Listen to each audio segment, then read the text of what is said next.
Hey everybody, this is Henry Ammar from Making It Happen. I am here with the wonderful, beautiful, amazing, I can go on for days, Rachele Brooke Smith.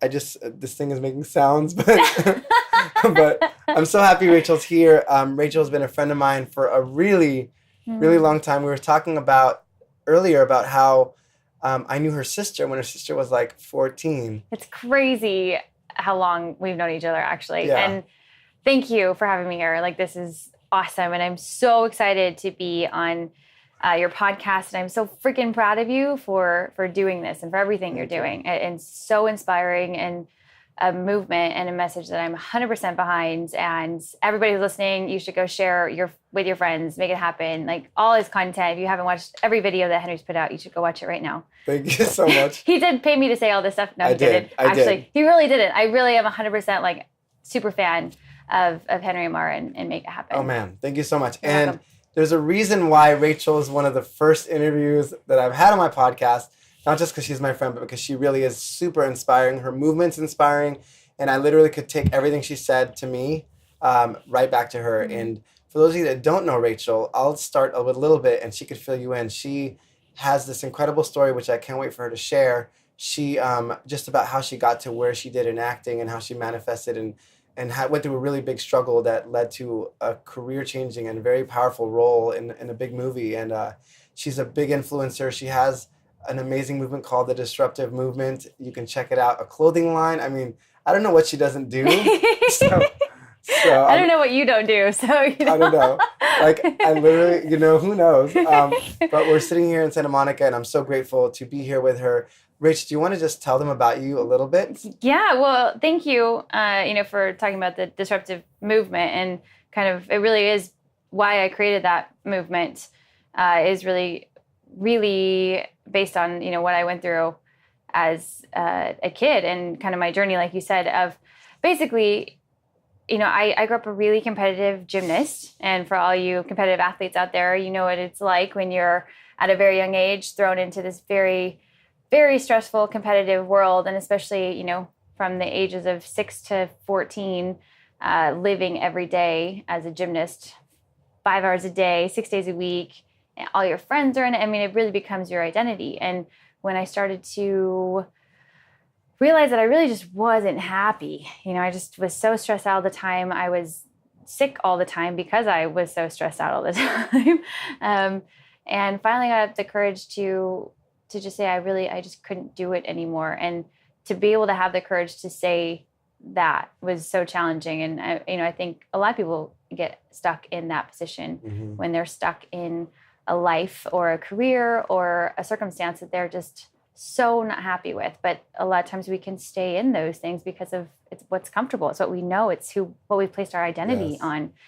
And after breaking my hand and having to have surgery and being out of it for 6 months, the thought of even going back to having to really go back to competitive gymnastics again, I couldn't, every part of me could not do it. Finally got the courage to say, Mom, I can't do it anymore. And I have a great mom. I love her so much. We have the best relationship now. But at the time, I will never forget the moment when she looked me in the eye in the first house I grew up in our kitchen, sitting there with her in her chair, just looks at me and she's like, I don't like you right now. I can't be around you for a while. And to hear that from your best friend when you're 14 years old was just what the hardest thing. I couldn't even fathom. So it was a lot of crying in my room by myself for a long time. And on top of that, my whole identity was shattered. My world was shattered.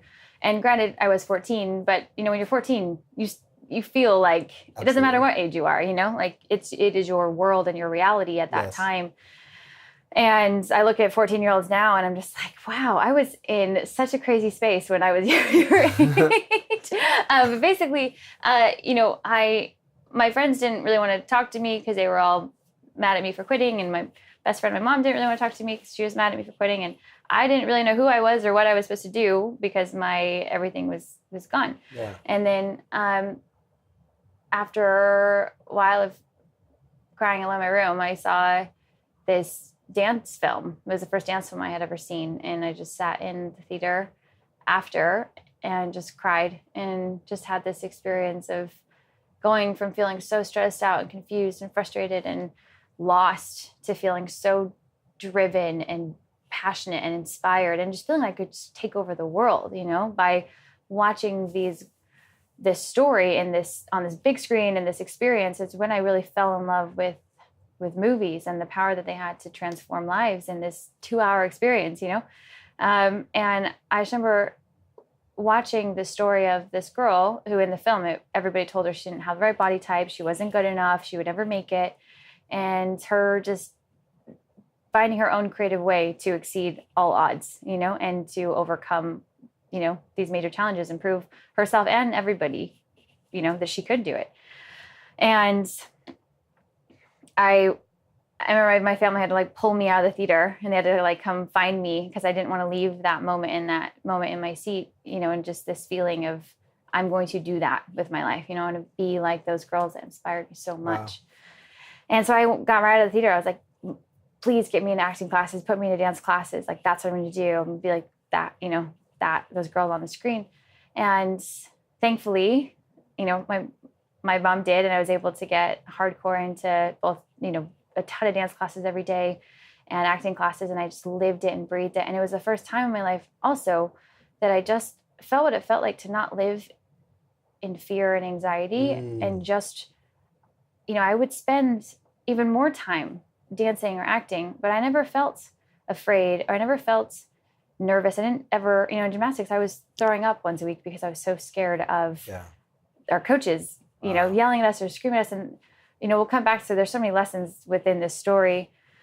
But I, kind of pretty long story short, I was very loud about that goal and dream that I had.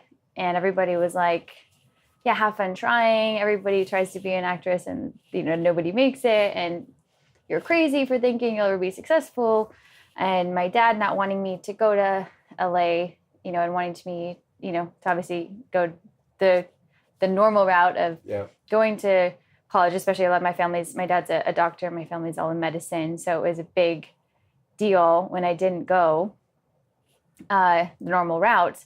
And not because I didn't really want to. I thought that was the path. I thought I had this dream college I was going to go to. And I worked like crazy all through high school and got the best grades and did everything I thought that I should to be able to get in. And I didn't get in.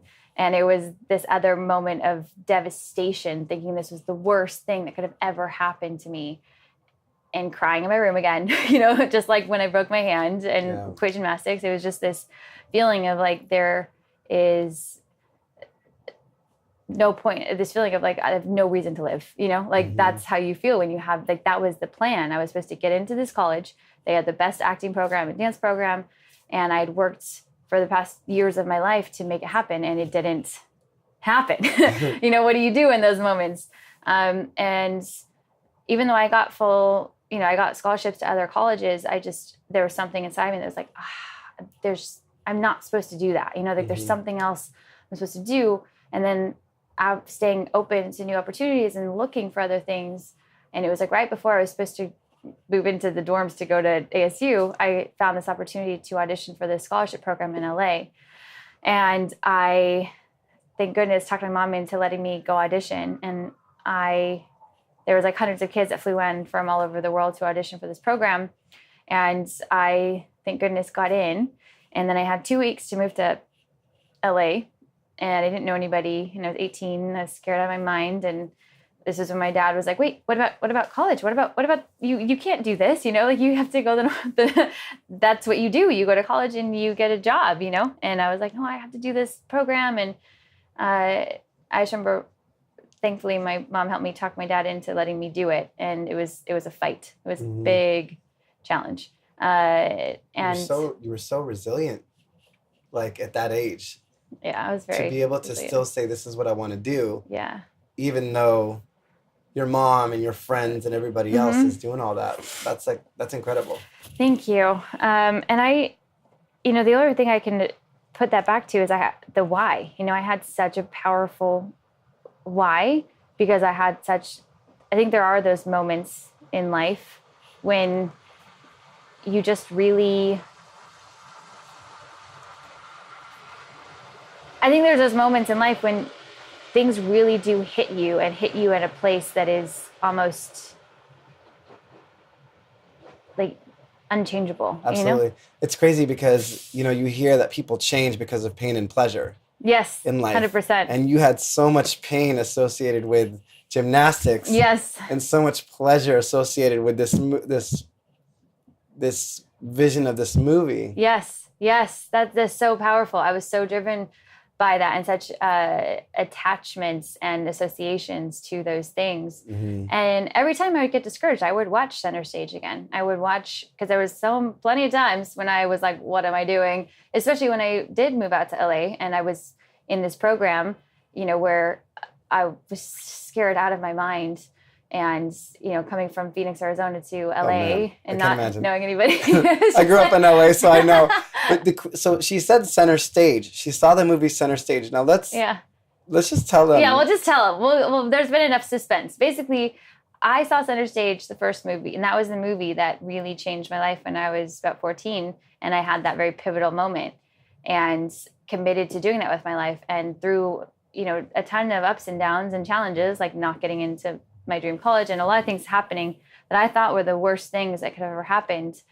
I'm so grateful that those things happened, because as challenging as they were and as frustrating as they were, if they didn't happen, I would have never been at the right place at the right time with the right skill set to be able to have booked literally the lead role in the sequel to that same film that changed my life, which was Center Stage, Turn It Up. She booked the lead role to the movie she sat in when she was 14 years old. Yeah, the sequel to that movie. Awesome. Yes. The sequel. Yeah, and so I mean, when I look back on that journey and experience, it is difficult for me to tell that story sometimes, because there's so many things I want to always touch on that happens along the way. Because there's so many lessons learned, and that all the lessons learned were what made me be like, really create the disruptive movement, to help inspire, to look back at the things I did. Because people ask me, they're like, how did you do that?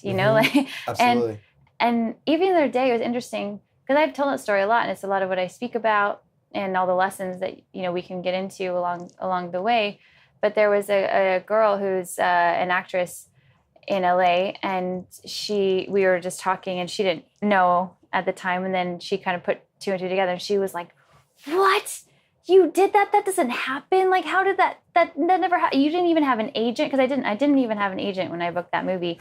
And I had gotten turned down several times by several different agents telling me that I wasn't ready. And if I would have given in to them telling me that, if I would have listened and believed them, that wouldn't have happened. I mean, we could literally extract so much goodness from everything you just said. Right. So the fact that people said no to you over and over again, right? Yeah. How many times do you read about successful people in the world that have gotten the word no so many times? Every time. I mean, there's not one person that you'll read. There's no one story that you'll ever read that was like, this is super easy for me, and everybody just said yes, and it was like, So why are we afraid of no?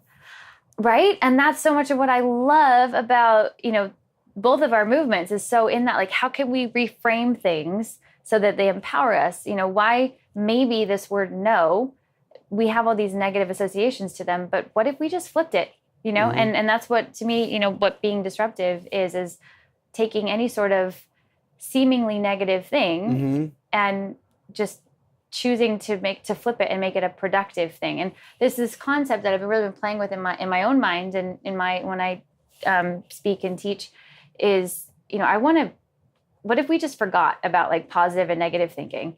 And what if instead we could say, I don't really care so much about if I think a positive or negative thought, but what I care more about is that I want to think a productive thought. Like, what kind of thought or question am I thinking? And is it a productive thought that's leading me to take action in the direction I want to go? Yeah. And if it's not, then I don't want to think that. You know what I mean? Like, can you give I'm sure you have zillions of examples. Like one example of a way to take something and ask yourself that question and answer that question. So I think so many different things, and this concept again that I love talking about is how to gamify your goals in your life. So to me, I think gamifying challenges makes it way more fun and way more. It just makes life a game and playful. And I think we've just lost that. So many of us, it's so easy to lose that. Yeah. To forget that, like, oh yeah, like maybe what if we could just look at life as this creative, playful experience. And even just the words and associations are so powerful. And even when I think Absolutely. about, in my day and my intention, if I'm thinking ahead of time, like, oh, like it's Monday, like today's going to suck and it's so hard. And like, I don't want to sit in traffic or I don't want to do this. It's like, I can make it a game for myself and say, okay, how fast can I take all these things that I don't necessarily like or want to go do, but maybe you're in a place where you have to, we all have to do things we don't necessarily love. I do not love sitting in traffic. I do not love getting parking tickets. You know what I mean? There's a lot of things like, don't like those things, at all. And, or like when, when you get in fights with people or you don't see eye to eye or whatever. And I think what I have seen such a dramatic shift from in both myself and also with people in my community and my one-on-one clients, is doing these things called like gamify your life boards, where you have your certain things you want to achieve or certain states of being you want to be in, and then being able to have incentivized challenges and say, okay, like today, I'm going to see how fast I can take any sort of seemingly negative thing or something that puts me in a not great state, and see how fast I can shift it to a beautiful thing. I love that. And so ways that I do that are realizing that self-talk is, I think, one of the biggest factors, right? So we're all always talking to ourselves.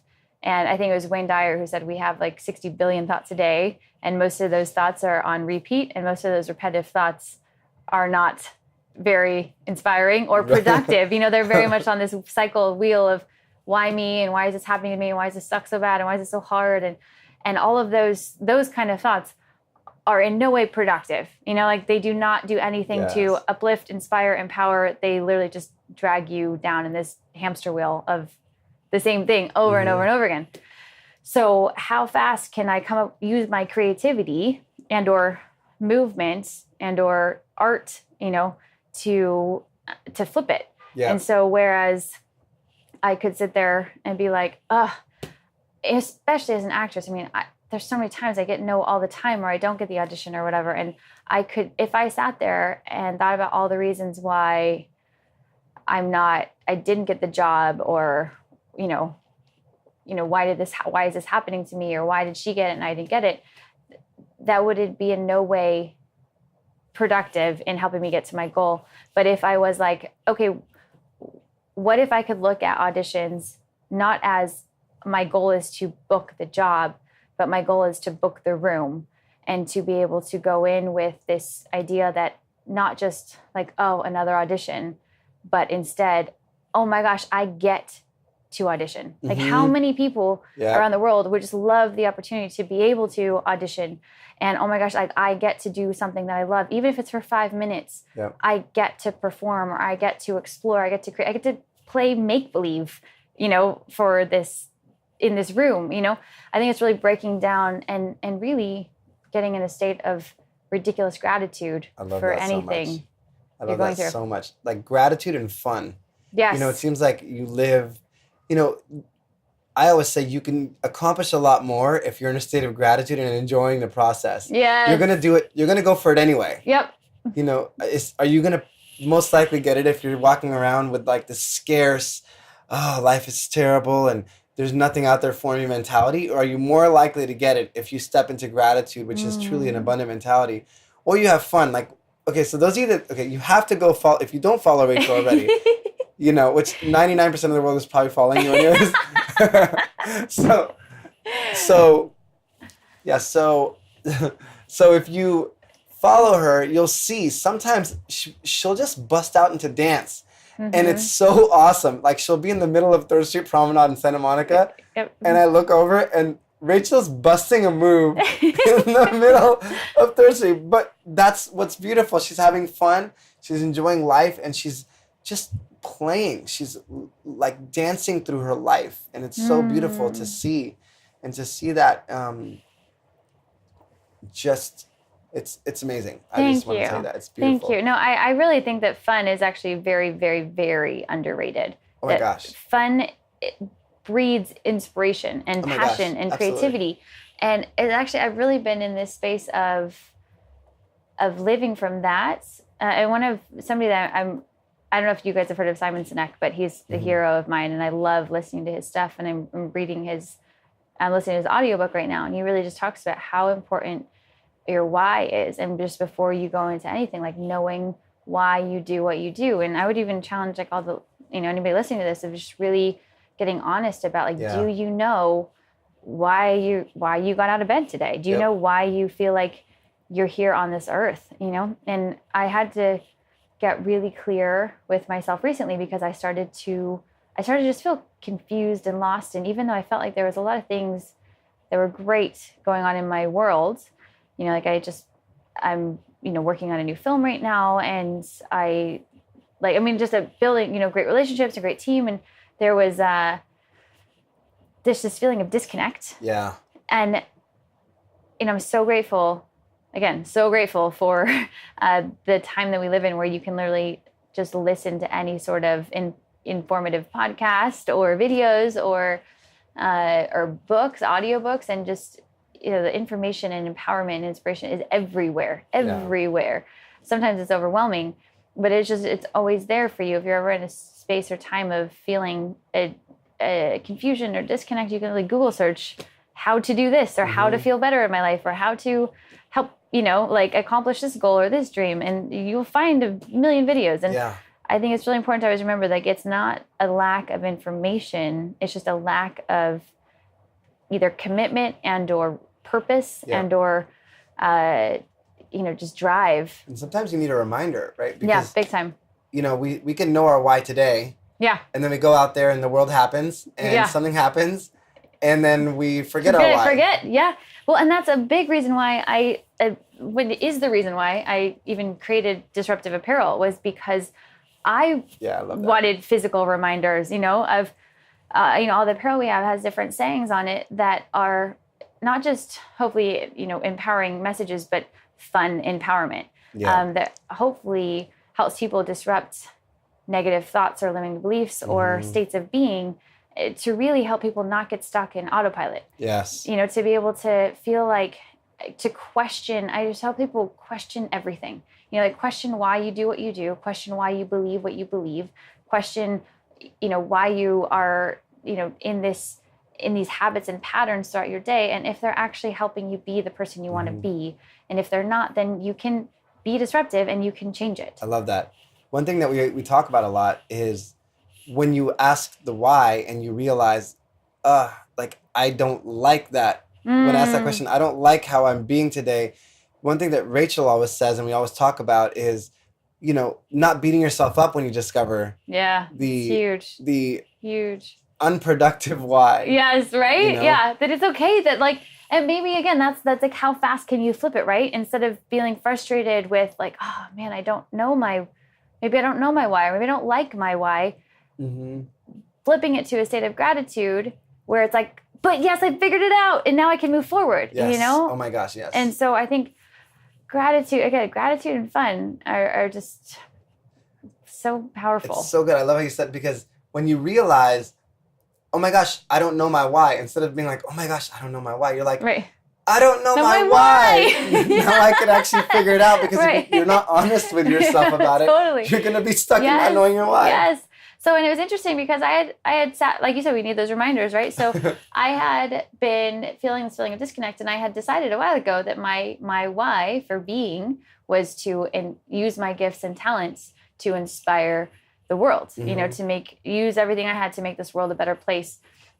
So what's interesting about that, especially being a very type A person, and again, words are so powerful, and what might mean something to somebody might land completely differently in somebody else, right? Yeah. So, and I'm on this conscious and consistent uncovery. I don't know that that's a word. It is a word now. It's perfect. It just made it a word. Discovery of belief systems that I might have been living by that are no longer serving me in the highest way. And I grew up putting so much pressure on myself that definitely gave me drive and motivation and made me able to do things. However, also put so much stress on my body that put me in states of, anxiety and illness and or gut health imbalances, which everything is so connected to everything. And so everything is so intertwined of mental health, physical health, spiritual health, emotional health. And that's why even like my disruptive logo is 3 interconnected triangles that all represent different elements, like the mental strength, the physical strength, and the emotional, spiritual strength, and how like one is not more important than the other, and they all work together.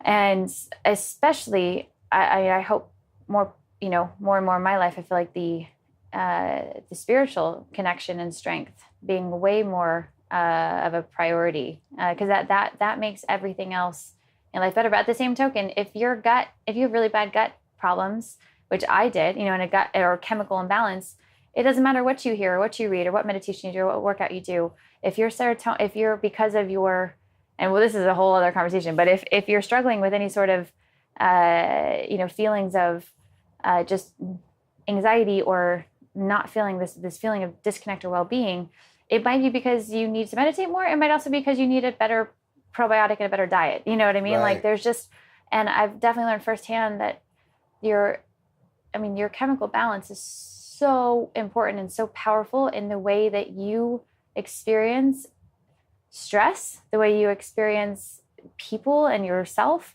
And when I have a healthy gut microbiome experience, I feel I have good levels of serotonin and dopamine, and those are all like your happy drugs in your body, for people who maybe don't have a deep knowledge of, gut microbiome, which I'm super fascinated in. And I think everybody should, because it literally is like your second brain. I went on a tangent there and I totally forgot what I was talking about. It's okay. It's a good tangent. But switch it over. so it's a good tangent. It was a great tangent. But there was a point to my story and I really want to get to it. So I don't know what talking about the interconnection between spirit, yes, body. You said people don't focus on the spirit enough. Yes. So what are some practical things that people could do in terms of, either of the triads that you have? Yes. Well, I think every day just asking the question, what did I do today to get stronger mentally? What did I do today to get stronger physically? What did I do today to get stronger emotionally and spiritually? I think if you can answer those questions every day, you're a rock star. Yeah, and it all adds up. It all adds up, and how, especially putting meditation or anything where there's so many different forms of meditation too. There's not one form, and it's not that you have to sit in a cross-legged pose in silence with yourself. It could be free writing, it could be painting, it could be singing, it could be anything that I feel like gives you that deeper connection with self. And even especially in the digital world that we live in, hopefully that there's a reason why one of the shirts that I made says life before likes on it. Mm-hmm. Because I think it is one of the most powerful decisions I've ever made was to go on both food fasts as well as social media fasts. Okay. Wow. That's amazing. And knowing Rach, she has a huge social media following, which is awesome. Right. And I love that you said in a different way, you said just being self-aware. Mm-hmm. Does this bring you said paint or meditate, depending on how it makes you feel and what puts you in that state. Mm-hmm. And part of that's being self-aware. Yeah, and, huge. Rach is extremely self-aware. We have very deep conversations about our own lives. I love our conversations. If you guys could only hear Henry and I's conversations all the time, man. So good. We were just talking about how we probably should record our conversations and just start our own show or podcast. Just let us know. The audience should just tell us. Would you guys want that? Just know. Henry and Rach. I literally said, hey, we should have something called Conversations with Rachel and Henry. I would listen. I would listen to it too. But yeah, it's so awesome to have good friends that care about not just you, because I know she cares about me, but to care about herself. Because she puts herself in a place to be able to give and serve and love. Mm. So when you spend time and invest in yourself, you're able to be overflowing and give that to other people. People say, oh, give of yourself. And I think that's true. But someone mentioned the other day, someone said, be overflowing with everything in your life so you could give all the excess, so you're constantly overflowing. And so when you see someone like Rachel or any other really close friends that I have, they're investing so much into their mind, their body, their spirit, and they're so self-aware. And granted, nobody's perfect, but the fact that they care so much about themselves gives me enough space and room to call and say, hey, I need this, and I know that it's not going to, that she's able and willing to be there. And if she's not, then, we could be there for each other. But so putting so much into yourself. So what are some practices? Yeah, and that is something that's just so powerful. And especially for people who, I think I grew up in a space where that wasn't talked about, it was do everything for everybody else first and be of service. And I think, anybody who grows up in a really religious setting, I think that can be maybe something that maybe we could take a second look at, and say, are we, because if you're not, I gave and gave and gave and gave and gave to everybody else, that I literally hit a point where I was just like, I don't have anything to give because I'm not full in myself and my life is not my own. And I remember what I was going to talk about last time was challenging your belief systems, and why, what is your why? My why used to be to use my gifts and talents to inspire people. And I've really got honest with myself and had to shift that, realizing that to me also puts this sense of pressure that my life is not my own, in that the experiences that I'm having, I never fully experience because I'm always thinking my first initial thing is like, oh, I got to share this, or, oh, I got to do this. I got to give this to somebody else. And so I'm never fully able in that kind of context. And I realized about so much of my life, I was never actually fully experiencing experiences for me. Yeah. So that I would never be able to give the full amount that I could give because I was never fully experiencing it. And so changing my why to, I am here to experience life in its fullest, to be able to elevate and uplift the human consciousness to its fullest. Wow.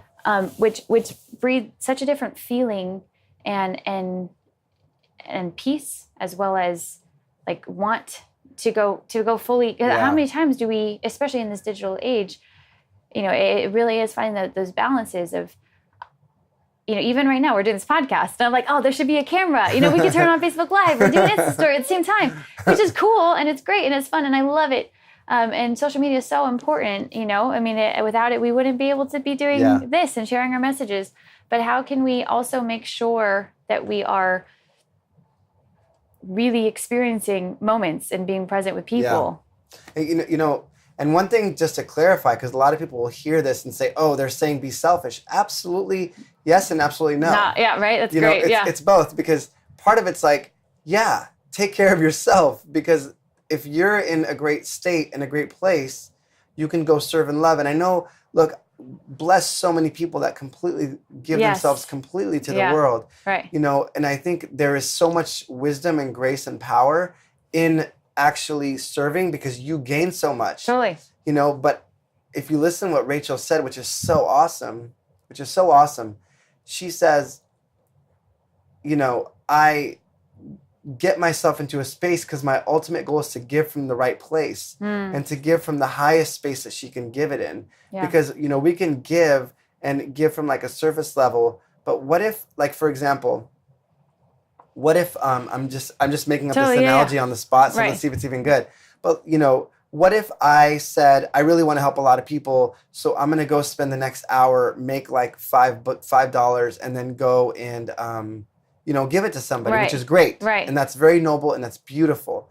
Or what if you said, you know what, I'm going to I'm going to gain a skill set, then I'm going to go work for that hour and make $50. Right. And then I'm going to go and give it to 10 times more people than that one person. And I'm not saying that you shouldn't give the 5 and you shouldn't strive for it. You should give wherever you're at.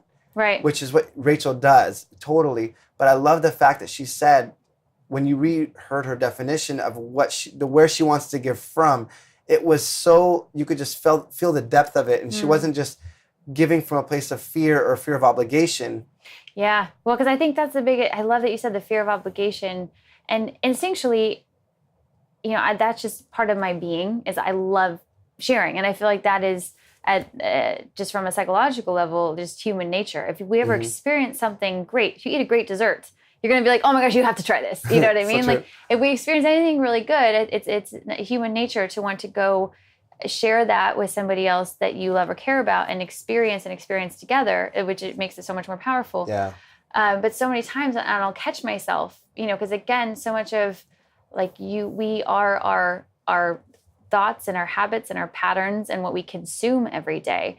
And so if my being is on this regular pattern of the second I feel some sort of inspiration, I just immediately share it, which I was in a pattern for a long time.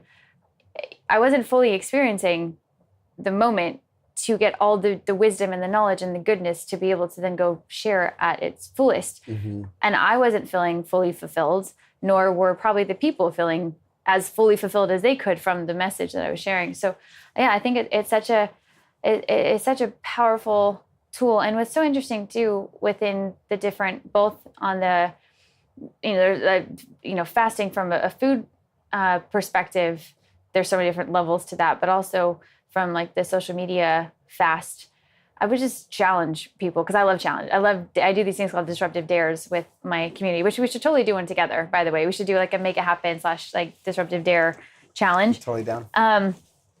Because it's really is just gamifying goals and growth in a supportive community and using incentivized challenges to help people actually live life to its fullest, right? Like how many things do we say like, oh, I should go do that, or I want to go try that class, or I want to, I should meditate. And it's, I think a lot of us have good intentions and things we want to do in our life, but how we actually make those shoulds, musts, to me, I think what I found so powerful is this idea of incentivized growth, and learning. I love that. So I have a question. So going back to, because going back to filling yourself up and then serving, because I feel like, how do you, I did the retreat in Bali. Yes. And a big thing that I said there was, when I got there, I said, what are some big themes that I want people to come away from this? Right. And one of them was, I want people to have a deep, profound self-love, like a real love for themselves, not a selfish love.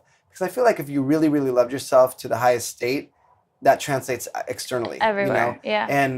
And I said, okay, I want them to really learn to love themselves, and I want them also to love others from the purest state where forgiveness is concerned. They're not carrying extra baggage. They're not carrying anything that isn't serving them anymore, isn't productive, as you said. Yeah. A third one is to create a life they really love. Yeah. So it's like loving self, loving others, loving life. And then for me, it was loving, divine, spirit, source, universe, whatever they believed. I took them where they're at and said, okay, well, tapping into the greatest parts of yourself. And everybody had different beliefs, different, religions and everything. And I just honor where everybody's at. So beautiful.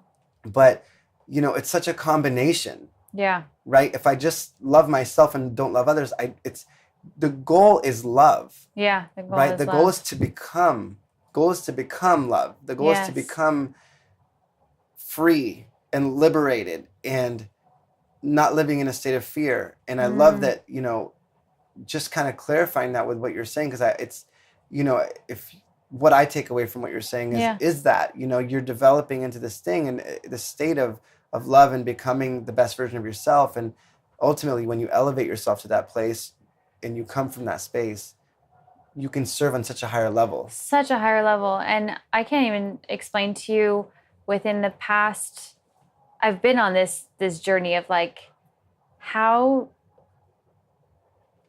we are with ourselves 24/7, 7 days a week, 365 days a year. Like we're never getting away from us, right? Like, so, and I say this all the time, like you're never getting away from you. So you might as well become your best friend rather than your, biggest critic, which I think is very easily done or we fall into. Absolutely. And, what are different I love that. ways. Become your best friend and not your worst critic. Yeah. Oh, so good. And how much better of a life would you be able to live if you could always live from the space of like literally being your best friend and treating yourself like your best friend would, or how you would want your best friend to treat you. Yeah.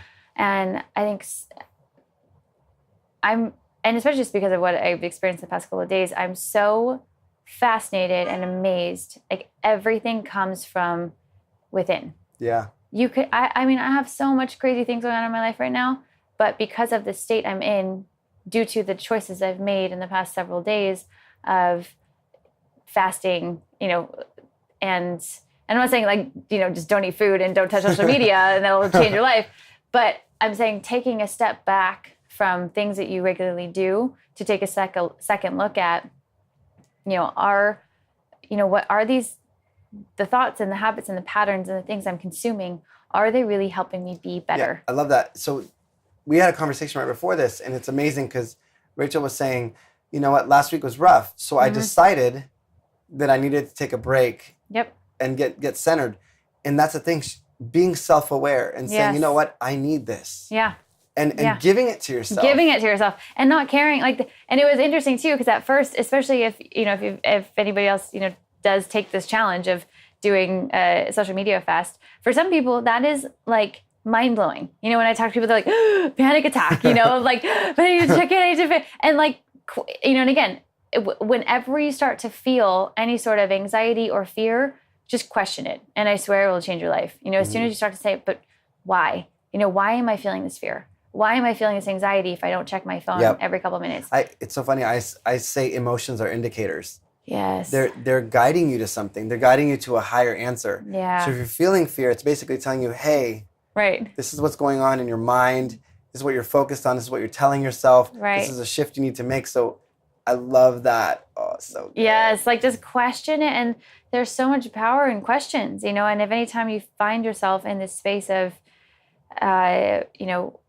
just why does my life suck so bad? Or why is this so horrible? Or, why is this happening to me? All that, a question that, what I call like disruptive power questions is like going from why to what, like what could I do in this moment to feel a bit more love or peace or productivity, or what could I do, even though like stating, because I feel like our feelings are valid. And if we don't ever really feel them and or acknowledge them, they will continue to provide resistance. Yeah. Because anything we don't acknowledge will continue to do that. So saying, I feel really freaking frustrated right now. Like, this is so hard. It's so hard that I'm stressed out because I don't know how to pay my bills. It's so hard because my friend is mad at me and I don't know how to make it better. But me sitting here in this state isn't going to get me anywhere. But what could I go do right now if I really wanted to get out of this state, to go feel a little bit more love or peace or adventure or, and sometimes, I'm really interested in, again, words are so powerful. And for so long I had said to myself, I want to be better every day. I want to be a better version of myself every day. I want to make every place I go to better because I was there, which are all great statements. But I feel like there's also this awareness that needs to also be in those kinds of questions. That is there a sense of pressure that you feel? Like for me, if I'm sitting there living from this space of, okay, every place I go to, I need to make better because I was there. Like there's a sense of pressure or stress that comes with that what I learned recently at this amazing event I was at. I don't know if you know JP Sears at all, but again, just so funny. Amazing human. He got up and he spoke and said something that was just so life-changing for me. We're at this like high level, a ton of influencers and a ton of amazing people. And he gets up there and he's like, okay, everybody needs to close their eyes and just breathe and sit, and you need to make sure and do this right because this is very serious. And if you don't do it, that, like we need to all be on the same page and like, don't mess up, so breathe in and repeat after me. And he basically just said like, so as we're all breathing in and he says, repeat after me 3 times. And he says in his word, and I don't know if I don't want to say a bad word on your podcast, but in his own words, he's like, I'm full of crap, blank, but it's okay. And so everybody was just like, I'm full of crap, but it's okay. It's totally okay. So you have this high level of like people all just saying, like I'm totally full of crap, but it's totally okay. And his whole point in that was that anything we take too seriously or anything we have so much pressure on ourselves to be amazing or this idea of like perfect, which I don't know what is perfect anymore, like what is that? Right. That we will never be able to operate at our highest capacity or our highest level because anytime you're trying to put so much stress or pressure on anything, you'll never be open to the possibility, you're missing so much. Yeah. It's crazy because we all carry so many strengths and we all have imperfections. Yes. Right? And I always say love is what transforms. So you need to love where you're at and love yourself where you're at. Love is everything. It's just everything. And if you can embrace where you're at, as you said, and just know, hey, I have things about me that everybody has poop in their diapers. Yeah.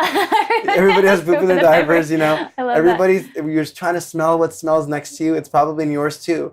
Right. And yet I can fully accept and value myself and know that I have so much to offer. However, I'm excited to grow, but I love the moment. I love where I'm at, but I'm so excited to progress because there's so much happiness. And I think that's a good balance of what I see in your life is you live the moment. You try to live in a state of fun and gratitude. And at the same time, I look at your bookshelves right now and I see all these amazing books from Tony Robbins to Girl Boss to Gary Vee to all these cool books. So it's such a good balance of not taking yourself too seriously, yet not being complacent. Yeah, totally. Yeah, and that's a big balance too. And I think that again all goes back to why. If you have a powerful why, you'll be able to live in this at least what I'm finding, this balance in my life of this release. Yeah. Of and again, I had a really amazing because I'm always will have mentors and coaches in my life forever. I just believe that most highly level successful people have mentors and coaches. Get a mentor, a coach, everybody. Yeah, everybody, and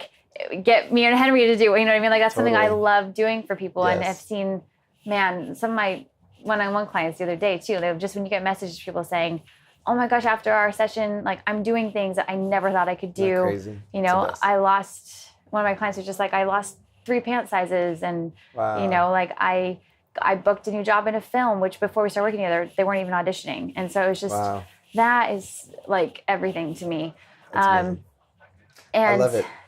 What was the thing we were saying before that though? The growth, loving yourself, not being complacent, but Yeah, there's that feeling of how can you let go but still feel like you're working super hard, you're driven, right? It's what's the balance in that? And I think that there's a lot of coming back to why. You can, if you have a really powerful why, you'll always want to keep growing and learning and progressing. And so if my why is I want to experience life to the fullest, to be able to empower and inspire others in the fullest way, then I'm going to go experience life. I'm going to go try new things. I'm going to learn new things. I'm going to be there for people. I'm going to show up in a different way than if my why was to pay my bills, Totally. Very and different. I love, if you think about it, you just in your statement alone, it's experiencing life fully and then uplifting others. It's not just uplifting others. It's not just experience life fully. There's a combination of all these beautiful elements together. And so,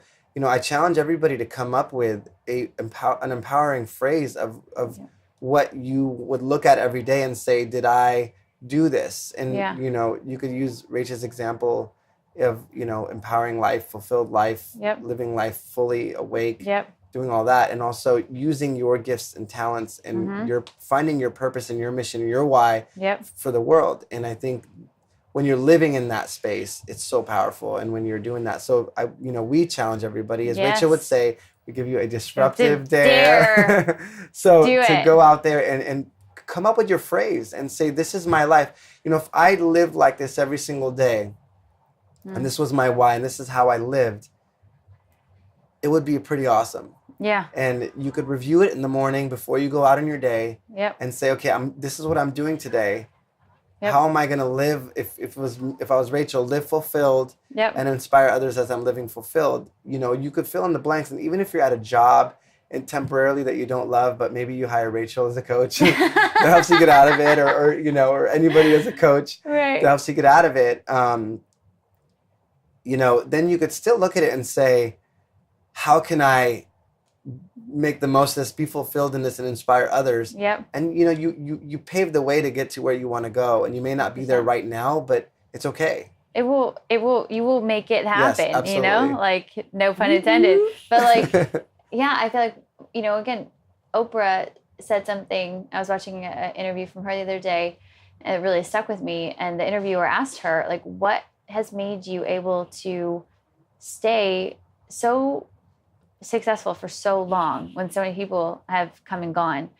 And she, you know, one of her answers was obviously, she's like, I knew why I was here. You know, and I knew that her why was to elevate human consciousness. That's beautiful. And that, and along with the why,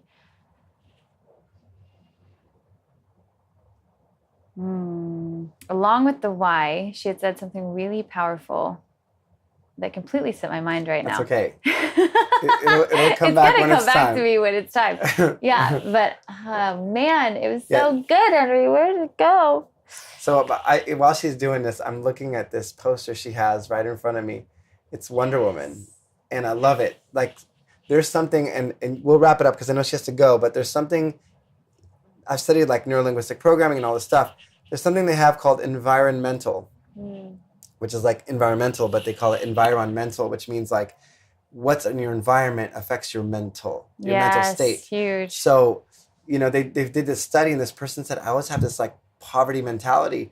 And they went to his house and saw that he had pictures from his grandma of like, you know, the pictures were showing, you know, like impoverished in the depression state. and poverty. Depression, poverty. Yeah. And he was like, wow, powerful. I always walk around and I felt, and then so put stuff around you that reminds you, that triggers you. Obviously, Rachel has a clothing line that, you know, you wear it and you look at it, it says Be Disruptive or Life Before Likes or all this stuff where you wear it, you look in the mirror and it's another trigger for you. Do you know how many times too, it's caught me in moments when you know that moment when you like, you don't even want it to catch you, you know? And I was like in this space of like, I just want to be mad right now and I just want to stay stuck where I am. And I was very honest with myself about being that, but then like I had a Be Disruptive shirt on and I was like, oh, yeah, man. Totally. You know, and it catches me and then it made me flip, you know, but it was that moment of like, sometimes we don't even want to, you know, but I'm so grateful to have those reminders. Totally. Yeah. There's so many reminders. There's this thing that I just got, and I will share it with everybody here. It's called a superphone. So what it is, and if you want to text me here, it's +1 if you're international, 310-455-8455. I'll put it in the link. And what it is you'll get random texts of inspiration, quotes. Love it. And it's going to come at a time just to remind you. Sign me up. You could be in whatever you're doing. Right. Or go get clothing from Rachel. Go put something on your mirror. I have the screensaver of something when I turn on my phone. It reminds me of my why, of why I do what I do, and it empowers me. So do things in your life to constantly remind you, because every day we need to be reminded. And 100%. As you can tell, Rachel thinks through everything, because she obviously, you know, she's like, wait, people need to remember someone to do clothing. People need someone to do disruptive this, because action without words. So there's so many things. So follow her. Oh, thank you. Know. And real quick, by the way, you guys can all help me manifest, because I have that Wonder Woman thing on my wall, because I am manifesting by being in Wonder Woman 2. Okay, like Wonder Woman 2. I will If you're listening to this and you know anybody Wonder Woman 2, Rachel is a living Wonder Woman, so might as well put her in the movie, okay? And by the way, with the reminders too, like I watched Center Stage repeatedly when I would go through hard times to remind me of the why and the possibilities and stuff. So, like 100%, like put things around you to remind you, all everywhere. And getting like, don't be afraid to be obsessed over something. If it's be obsessed. If the second you realize this lights me up, this makes me feel alive, go do it, and do it until you get there. I tell people, for me, what I do, it's not a matter of if, it's a matter of when.